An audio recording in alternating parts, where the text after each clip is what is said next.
Sunday story telling time. Sunday story telling time. Sunday story telling time.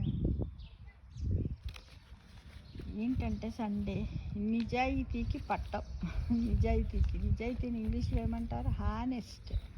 పట్టం అంటే దానికి విలువను వాల్యూ ఇవ్వడము, దానికి అవార్డు ఇవ్వడం లాంటిది. పట్టం కట్టారు అంటే వాడికే ఇచ్చేశారు అని పట్టం అంటే ఇవ్వడం అని కూడా అర్థం వస్తుంది ఫ్రెండ్స్. అయితే కథ చెప్పుకుందాం దాని గురించి. మగధ రాజ్యాన్ని హర్షవర్ధనుడు అనే రాజు పాలించేవాడు. ఆయన పాలనలో లేదా ఆయన పరిపాలనలో రాజ్యము సుభిక్షంగా సుఖ సంతోషాలతో ప్రజలందరూ జీవిస్తూ ఉన్నారు. అయితే రాజుకు వారసులు లేరు, అంటే సంతానం లేదు. అయితే ఒకరోజు రాజుకు అనారోగ్యము వచ్చింది. అప్పుడు ఆ రాజు ఏం చేశాడంటే ఆస్థాన వైద్యులు రకరకాల చికిత్సలు చేసి, ఇక రాజు మీరు కోలుకోలేరు, మీకు అంతు చిక్కని వ్యాధి వచ్చిందని ఆ వైద్యులందరూ తేల్చి చెప్పేసరికి అతను ఏమనుకున్నాడంటే, నేనేమన్నా అయిపోతే ఈ రాజ్యాన్ని ఎవరు పాలిస్తారో ఏమో, వాళ్ళు మళ్ళా నా రాజ్యంలో ఉన్న వాళ్ళని ప్రజలందరినీ ఏ విధంగా చూస్తారో ఏమో, అదేదో విషయాన్ని నేనే ఇప్పుడు తేల్చి ఎవరినో ఒకరిని నేను వారసునిగా చేసుకొని ఆ రాజుకే ఆ యువకునికే నేను పట్టాభిషేకం చెయ్యాలని నిర్ణయించుకుంటాడు.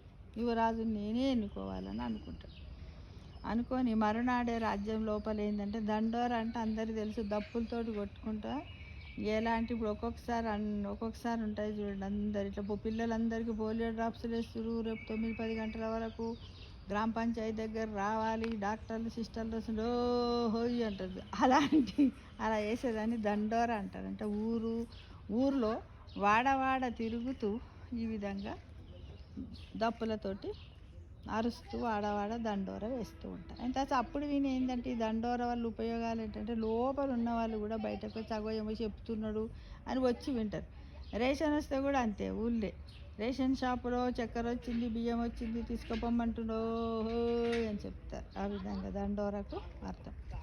అయితే ఆ మరునాడు రాజ్యంలో దండోర వేయించారు. అర్హులైనటువంటి యువకులందరూ కూడా పోటీలో పాల్గొనవచ్చని చెప్పాడు. కొంతమంది యువకులు సభకు వచ్చేసారు. వాళ్ళకు రకరకాల పరీక్షలు పెట్టి తెలివైన సమర్థులైనటువంటి 4 యువకులను మంత్రి ఎంపిక చేశాడు.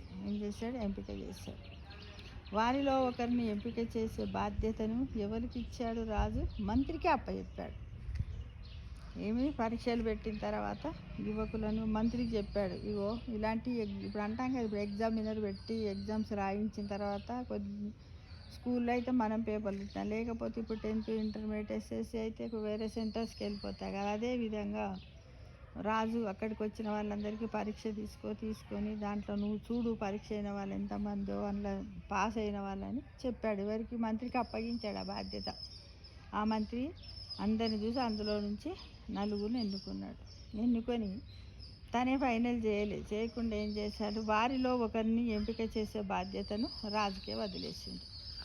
ఎందుకంటే రాజు కూడా మొత్తం వాళ్ళకే పరీక్షలు పెట్టి వాళ్ళ నుంచి వాళ్ళు ఎలాంటి వాళ్ళని గుర్తించాలంటే రాజు ఆరోగ్యంగా లేడు కదా, అనారోగ్యంగా ఉన్నాడు. కాబట్టి మంత్రి ఆ విధంగా ఈ 4 బెటర్, ఈ 4 మీరు ఎవరిని చేసినా పర్వాలేదు మీ ఒపీనియన్ ప్రకారం అన్నట్టుగా మంత్రి రాజుకు ఆ బాధ్యతను అప్పగించారు. రాజు ఆ యువకులను పిలిచి అందరికీ తలా ఒక విత్తనం ఇచ్చి 10 రోజుల తర్వాత మొక్కను పెంచి తీసుకొని రమ్మన్నాడు. ఎవరి మొక్క అయితే పెద్దగా ఆరోగ్యంగా ఉంటుందో వాళ్ళకి ఈ రాజ్యాన్ని పాలించేందుకు అర్హులని కూడా చెప్పిండు రాజు. 4 ఆ విత్తనాలను ఇంటికి తీసుకువెళ్ళి కుండీలో నాటారు. 10 రోజుల తర్వాత కుండీలను తీసుకొని సభకు వచ్చారు. మహేంద్ర అనే ఒక యువకుడు మాత్రము ఖాళీ కుండీతో వచ్చాడు. రాజు అందరి కుండీలను పరిశీలించాడు. ఖాళీ కుండీని తీసుకొని వచ్చిన మహేంద్రను రాజును చేస్తున్నట్లు ప్రకటించాడు. దాంతో సభలో అందరు విస్తుపోయి చూశారు. ఏంది మరి మొక్కలు పెరిగితేనే ఇస్తా అన్నాడు, మంచిగా ఏ మొక్కలేని ఉట్టి తొట్ట ఇస్తుండేది అని అనుకుంటాం కదా, వాళ్ళు కూడా అందరూ అనుకుంటున్నారు. ఆ యువకుడు మహారాజా ఒక యువకుడు లేచి మహారాజా, మేము నాటిన విత్తనాలు మొక్కలుగా మారాయి, కానీ ఆ మహేంద్ర నాటిన విత్తనం కనీసం మొలకెత్తనే లేదు. మీరు అతనిని ఈ రాజ్యానికి రాజుని ఎలా చేస్తారని వాళ్ళు అడిగిర్రు. సభలో అడుగుతారు కదా, మీరు అన్నదానికే మీరు ఒప్పుకుంటలేరు రాజా. మరి ఆ మహేంద్ర దాంట్లో విత్తనము లేదు, మొక్క లేదు, ఏది లేదు, వాళ్ళు మంచిగా పెంచుకొని వచ్చారు అని అన్నారు. రాజ్యానికి రాజుని ఎలా చేస్తారని అడిగారు. అప్పుడు రాజు, నేను మీకు ఉడకబెట్టిన విత్తనాలు ఇచ్చాను, అలాంటప్పుడు మీకు ఇచ్చిన విత్తనము నుండి మొక్క ఎలా వచ్చింది అని ప్రశ్నించాడు. అంటే ఇక్కడ వాళ్ళు ఏంటంటే, రాజు ఏ విత్తనం ఇచ్చాడు ఏంటిది అనేది క్షుణ్ణంగా వాళ్ళు పరిశీలించలే. ఈ నలుగురికి ఇచ్చిండు, ఆ ముగ్గురు ఏం పరిశీలించలేదు. ఏం చేసిర్రు, దాన్ని చూసిర్రో చూడలేదో ఏమో తెలియదు, వేరే విత్తనం పెట్టిర్రు, మంచిగా మొక్కను చేసుకొని వచ్చారు. కానీ వేరే విత్తనాలు పెట్టద్దు కదా, రాజు ఇచ్చిన విత్తనంతో మొక్కను లేపాలి, కానీ వాళ్ళు లేపలేదు. లేపకుండా అలా వేరే విత్తనం పెట్టి మొక్కను పెంచి రాజుగారి దగ్గరికి వచ్చి, కానీ ఈ మహేంద్ర అనే యువకుడు మాత్రము ఆ విత్తనాన్ని చూసిండు, ఇది ఎలాగో మొలకెత్తది అనుకున్నాడు. సరే, నాకు రాజు పదవి, యువరాజ పదవి ఇవ్వకున్నా సరే అని నిజాయితీగా అది తొట్టిని తీసుకొని వచ్చేసాడు. ఆ ప్రశ్నకి ఎవరు జవాబు ఇవ్వలేదు. తాము చేసిన పనికి సిగ్గుతో తల వంచుకున్నారు. ఎవరు? ముగ్గురు. రాజు కావాలంటే నిజాయితీ ఉండాలి. మీలో మహేంద్ర ఒక్కడే నిజాయితీతో ఉన్నాడు, అందుకే తనను రాజుగా ప్రకటిస్తున్నాను అన్నాడు హర్షవర్ధనుడు. అంతే కదా, ఇప్పుడు వాళ్ళలాగా తను కూడా ఇది ఉడికిన గింజ, ఇది మొలకెత్తదని వేరే పెట్టి ఏదో చెట్టు తేలేదు కదా.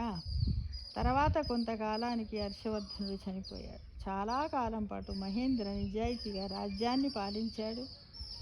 హర్షవర్ధనుడు ఉన్నప్పటిలాగానే ఆ మగధ రాజ్యంలో ఉన్నటువంటి ప్రజలందరినీ కూడా సుఖ సంతోషాలతోటి తృప్తిగా జీవించేటట్టు చేశారు. నిజాయితీగా కూడా రాజ్యాన్ని పాలించాడు ఫ్రెండ్స్. అయితే దీంట్లో ఒక మోరల్ ఏముంది అంటే, మనం ఎప్పుడు కూడా నిజాయితీగా ఉన్నట్టయితే, మొట్టమొదటి వాళ్ళు ఏం చేశారు, వాళ్ళ చెట్లు పెరిగినాయి, రాజు మమ్మల్ని అది చేస్తారని సంతోషంగా అక్కడికి పోయిండ్రు. అక్కడికి పోయిన తర్వాత ఏంటంటే, ఆ జడ్జి అంటే పరిశీలించి అతను ఎవరైతే ఉంటారో అతనికి విషయం తెలుసు కాబట్టి, ఉడకబెట్టిన గింజలు ఎలా ఉంటాయి, ఇతను చూడు పాపం వాళ్ళందరూ వేరే గింజలు పెట్టుకొని వచ్చిండు, ఇతను మాత్రం ఆ గింజ ఎలా మొలకెత్తదని నిజాయితీగానే వచ్చిండు. కాబట్టి మనిషి నిజాయితీ ఎంత దూరం పోయినా, ఎన్ని జన్మలు ఎత్తినా, నీటిలో వేసిన, గంగలో వేసిన, మహాసముద్రంలో వేసిన, చెరువులో వేసిన, వర్షంలో వేసిన, వానలో వేసిన, ఏడ వేసినా కూడా నిజాయితీగానే ఉంటుంది. దాని గౌరవం ఎక్కువ. అలాంటి వ్యక్తులను అందరూ గౌరవిస్తారు కదా. ఎప్పుడు కూడా మనిషి ఏంటంటే నీతి, ధర్మము, నిజాయితీ, సత్య మార్గాన్ని వెన్నుకొని ఉండాలి ఫ్రెండ్స్. మనకు నచ్చితేనే ఆ పని చేయాలి. ఏదో ఒకటి ఏమైనా కానీ పోవాలి, గెలవాలి. కానీ ఇప్పుడున్న సొసైటీలో ఈ ముగ్గురు లాంటి వాళ్ళే ఎక్కువ ఉన్నారు ఫ్రెండ్స్. నిజంగా ఈ మహేంద్ర లాంటి యువకులు తక్కువ ఉన్నారు. కాబట్టి వాళ్ళు ఆ టైంకి అప్పటికి గెలుస్తుండొచ్చు, కానీ లాస్ట్కి మాత్రము అవార్డులు కానీ, రివార్డులు కానీ, పొగడ్తలు కానీ, బహుమతులు కానీ పొందేది ఎవరు? నిజాయితీ పరుడే పొందుతాడు. నిజాయితీకే విలువ ఎక్కువ, నిజాయితీకే గౌరవం ఎక్కువ అనే విషయాన్ని మీరందరూ గ్రహించండి ఫ్రెండ్స్. అందరూ కూడా సాధ్యమైనంత వరకు నీతి నిజాయితీగా బ్రతకడానికి ఆలోచించండి. ఓకేనా? Thank you.